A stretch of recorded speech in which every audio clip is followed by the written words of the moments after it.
Shaolin, galera, estamos aí, Cleito e Arros Estudos aí, com mais um vídeo para gravar para vocês aí. Olha, gente, eu tenho aqui hoje a conversa aqui vai ser rápida, mas só que muito eficaz. Olha, muitos líderes religiosos chegam a falar aí que Moisés foi colocado no rio. E eu vou provar para você que não foi.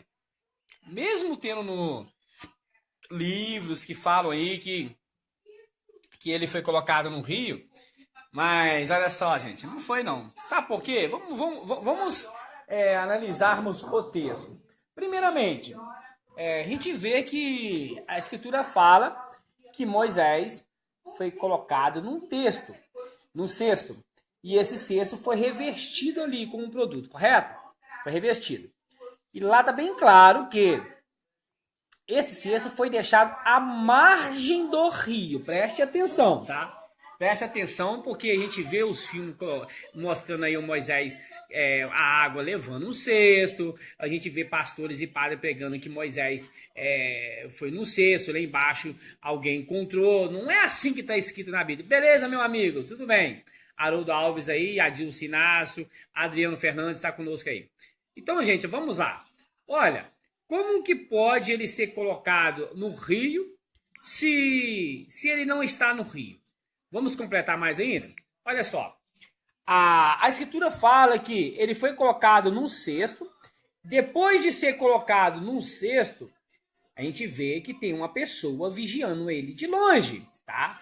Tem uma pessoa que foi colocada. Ele foi colocado à margem do rio, entre as folhas ali, e ficou a mulher tomando conta, vigiando de longe, escondidinha ali vigiando. Aí, se fosse colocado no rio, para que a mulher ia estar ali vigiando?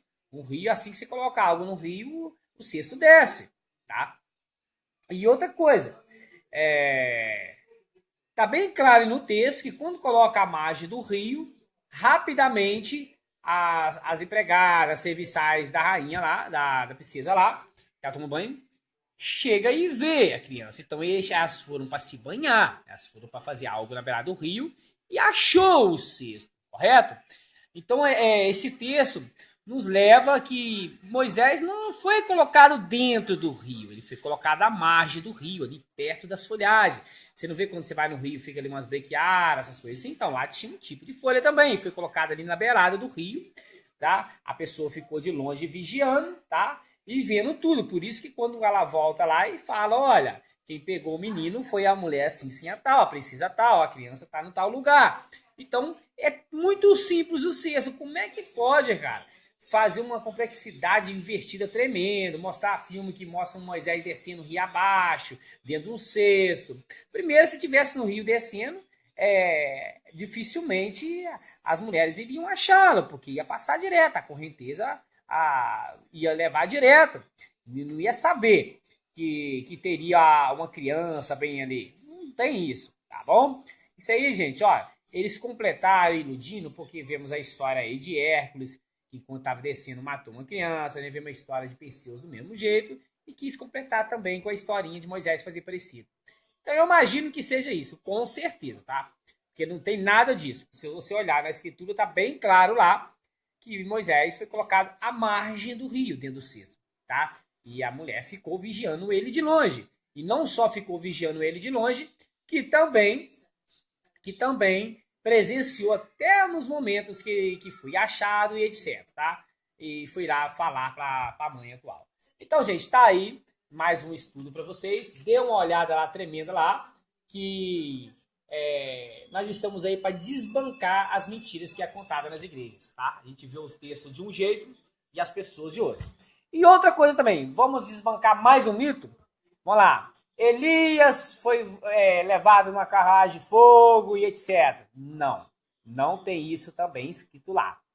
Lá fala que ele foi levado em um redemoinho de vento. Redemoinho de vento é o que? É o chamado hoje que a gente chama de furacão. Então teve ali um tornado, tá? Um grande vento ali que chegou e acabou o vento, puxou ele e ele subiu ali, ó, bem lá no alto sendo puxado. Isso você pode ver aí nos Estados Unidos, você pode ver em vários lugares aí, quando começa a dar um vento forte e um grande tornado, um furacão. Isso, o furacão forma-se um redemoinho, vem, encosta até no chão, sai levando-se tudo. Se você não segurar bem, ele te leva. Então ali está falando de um grande redemoinho. Outro mito, não tem carruagem de fogo. O único texto que leva carruagem de fogo é uma alegoria, a história de Zeus, onde fala que ele sai numa carruagem de fogo. Então eles completaram também essa falsa artimanha, tá? Mais um, vamos lá, o próximo. O próximo, desvendando mais um mito. Quando alguém pergunta para o sistema religioso, um padre, um pastor, ou qualquer cristão, crente, etc., aí católico, fala assim, quem veio para matar, roubar, destruir? Primeira pessoa fala, é o diabo, capeta, tal. Você vai olhar lá também, não está escrito diabo. Estava ali falando do falso pastor, o ladrão, que não é dono das ovelhas. É para lá que lá nem sobre Satanás está falando. Está falando de falso líder. Tá? Ali está falando de um falso padre ou um falso pastor. Nem de Satanás está falando naquele texto. Tá? Então dê uma olhada lá, gente. Analise, porque o texto não fala disso. Desbancando outra mentira. Vamos lá. Quando você pergunta assim, para que devemos dar dízimo? Aí um líder religioso vai falar para você, olha, dízimo é para manutenção das igrejas. Tudo bem? Vê lá se é para manutenção da igreja templo. Não. Lê o texto até o final, que está lá que igrejas são as pessoas, tá? Igrejas são pessoas de carne e osso. Então, resumindo, dízimo é oferta para manter os irmãos pobres, os irmãos necessitados. Não tempo para construir, tá? Não, mas tá escrito lá que levai todo o dízimo à casa do tesouro, para ter mantimento da minha igreja e tal. Outro mito, tá? Casa do tesouro é a tradução que fizeram do armazém, onde ficava esse alimento. Primeiro que não é nem templo, é armazém que ficava lá perto do templo, porque os levitas guardavam os alimentos nesse lugar. E outra coisa, e ali o profeta Malaquias está falando para os sacerdotes que não estavam repassando mais o dízimo para os pobres. Me fala uma coisa, a sua igreja repassa todo o dízimo aos pobres? Não, então tá igual os fariseus. A sua congregação, onde alguém dá o dízimo lá, eles dão aos pobres, às viúvas e os órfãos? Não. Então, me desculpe, tá do mesmo jeito que os religiosos, que o profeta Malaquias foi lá e meteu o cacete. Vamos lá, outro mito desvendando. Pior ainda, Moisés deu dízimo naquela época lá? Deu mesmo dízimo? Deu? Mentira. Olha o texto direitinho, lê as duas folhas. Tá falando que Abraão deu dízimo? Não. O texto está falando que Abraão, tá? Deu dízimo dos despojos de guerra. Despojos de guerra são roupas que as pessoas usavam, tipo uma farda, para ir à batalha. Era colete, espada, coisas de guerra. Para que o Eterno ia querer coisas de guerra? Não tem nada a ver, né? Então, resumindo, ali estava vindo de uma guerra, para não haver um novo confronto, ele doou aquilo a Melquisedeque. Os melquisedequianos eram piratas do deserto. Mas você vai encontrar isso só nos livros que os padres tiraram da Bíblia. Correto, gente? Então, resumindo, tem mais mito por aí? A escritura tá cheio, né, gente? Tava cheio. Vamos lá, outro mito? Outro mito. Jesus. A escritura fala que somente no nome de Jesus temos salvação? Pensa você. Verdade ou mentira? Pensou? Falou? Então, irmão, será que você acertou? Mentira. Atos 4:7. Está falando que nenhum outro nome, lá não chega nenhum outro nome no céu. Porque também debaixo do céu nenhum outro nome há, dado entre os homens em que o homem possa salvar. O texto fala que nenhum outro nome inventado não tem salvação. E o nome Jesus só tem 300 e poucos anos de existência inventado no Brasil. Como que se vê isso? Compram a Bíblia em Portugal e eles mudaram para isso. Compram a Bíblia no Brasil e eles mudaram para isso. E 300 e poucos anos atrás, a Sociedade Bíblia Brasileira, de novo, mudou para Jesus. E depois, há 200 e um pouquinho de anos, ele mudou agora para Jesus. Compram a Bíblia na língua Orumbá, na África, e você vai ver lá o Messias mudado para Olorum. Compram a Bíblia dentro dos Estados Unidos e você verá o nome Jesus. Compram a Bíblia na Grécia e você verá o nome Jesus. Mas qual é o nome? Compram a Bíblia na Arábia e verá o nome Yeshua. Mas o nome do Salvador era Yahushua, tá? Mito é verdade? Então, é mito, tá? Só somos salvos pelo nome Yahushua, não um outro nome qualquer inventado. Porque não existe tradução de nomes. Meus queridos, vamos lá. Temos mais mito aí, gente? Temos. Temos muito. Vamos lá. Línguas estranhas. Essas línguas estranhas. Verdade ou mentira? É bíblica? Tem na escritura? Pense em você. Posso responder para você? Pensou? Então vamos lá? Mentira. Vê lá em Atos 2, tá? Lê Atos 2, que tá bem lá, falando que eles estavam falando idiomas. Vários. Tinha pessoas lá de Cirene, tinha pessoas de cidadão romanas, tinha pessoas gregas, tinha pessoas de Corintos, tinha pessoas do Egito, tinha pessoas de várias regiões, da Mesopotâmia, então tinha pessoas da região inteira. Caldeus, e eles deixaram bem claro que estavam ouvindo em seus próprios idiomas natal. Então, se eles estavam ouvindo seus próprios idiomas natal, na sua língua natal, então eles estavam falando ali idiomas puros, não uma língua. E outra coisa, a escritura deixa bem claro aqui no Atos 2 que todos entenderam os seus próprios idiomas. Então, as pessoas estavam ouvindo em egípcio, em fenício, em aramaico, em grego, em qualquer língua que estava ali, todos estavam entendendo. Então, faço uma pergunta para você. Quando uma pessoa lá na sua congregação fala uma língua estranha, você entende o que ele falou? Não. Então, não é bíblico. Não tem isso na escritura, tá bom? Temos mais aí outro mito na escritura? Temos ou não temos? Será que temos, irmão? Vamos lá. Temos mais um, né? Vamos lá. Se alguém pergunta para você assim, olha, o que quer dizer presbítero? E se uma pessoa virar para você, olha, presbítero é um cargo, é como se fosse um pastorado. É uma pessoa que cuida das ovelhas e é como se fosse uma pessoa abaixo somente de pastor. Isso, é bíblico. Verdade ou mentira? Pensou?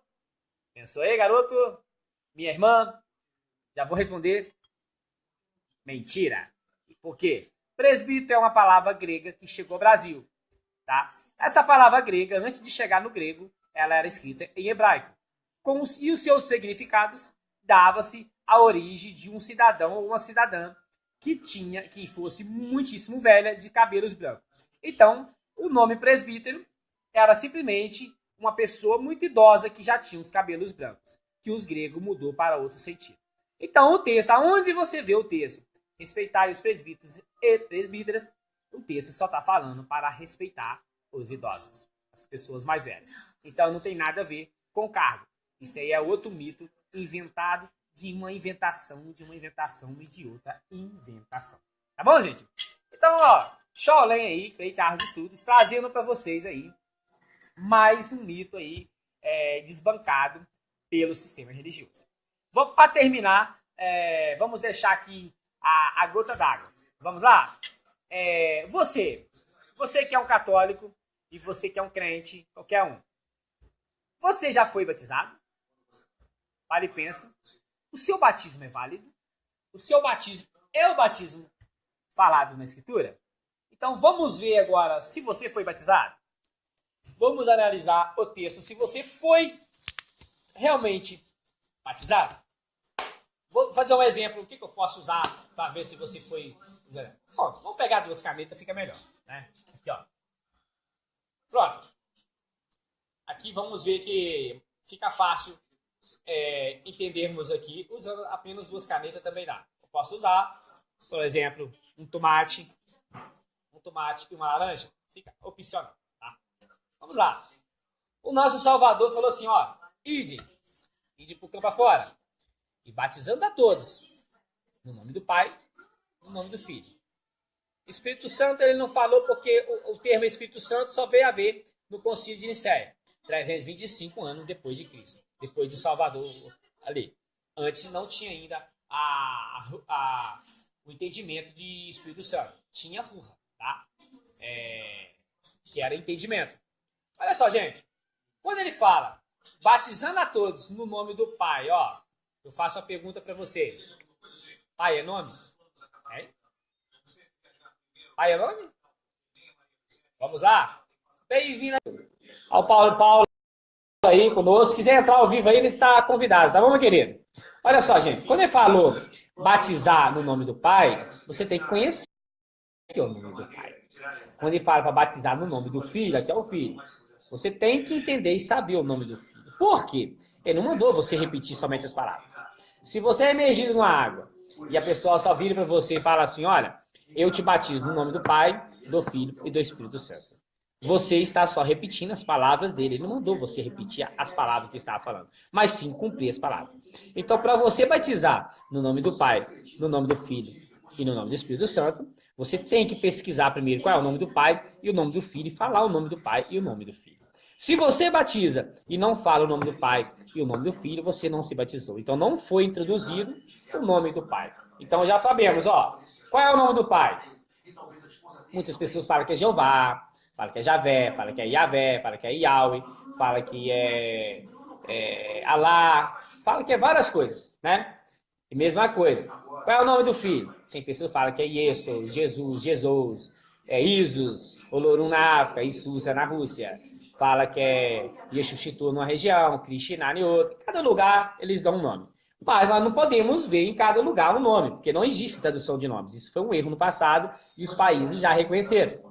Então, como que nós vamos ver o nome do pai e o nome do filho? Nós temos que voltar na origem da tradução que eles foi feita, o livro. Então, qual é o idioma que foi feito o livro? Em hebraico. Então, vamos ver o primeiro nome no hebraico, lá atrás. Então, você pesquisa lá atrás, sabemos que o nome do criador, o Ipsagadablagá, é Yahweh, né? Temos lá Yahweh. E sabemos que o nome do filho levava também o nome do pai, que é Yahushua. Então, se sabemos que é Yahushua e o nome do criador é Yahweh, e vamos lá. O que significa Shua? Salvação. E Yahweh já está no nome do filho, então não precisa você falar dois nomes. Eu te batizo no nome Yahweh e no nome Yahushua. Não, é só você falar, eu lhe batizo no nome santo de Yahushua. Então já está falando o nome do criador ali. Então não precisa nem falar Espírito Santo, tá? Não precisa nem falar Espírito Santo, porque Espírito Santo foi colocado só depois de 300 anos. Não tinha o termo Espírito Santo naquela época, então o Salvador nunca mandou batizar no nome do Espírito Santo, tá? Isso aí foi um pedaço incorporado, acrescentado pelos hospícios aí, padres e alrudins, que mataram o Salvador, tá? Porque o povo de Alrude é simplesmente o povo que massacrou o Salvador, tá? Prova disso, quando você tiver no Face, tiver um like sobre se tiver um like de estudo sobre a Torá, você vai ver que a maioria dos judeus, eles xingam mesmo, chamam de sem vergonha o Messias, fala que não acredita, e eles maltratam. Eu passei por essa semana mesmo, eu passei por isso, tá bom? E eles maltratam mesmo e falam mesmo que o Salvador viesse de novo, eles tinham matado, eles não se arrependem de ter matado. Então eles não pregam o amor do Salvador. Tá? Então vamos lá, gente. Então, Shaolin, espero que vocês tenham gostado. Cleiton Arros Estudos, sempre trazendo algo novo para você saber que o sistema não fala. Valeu, gente!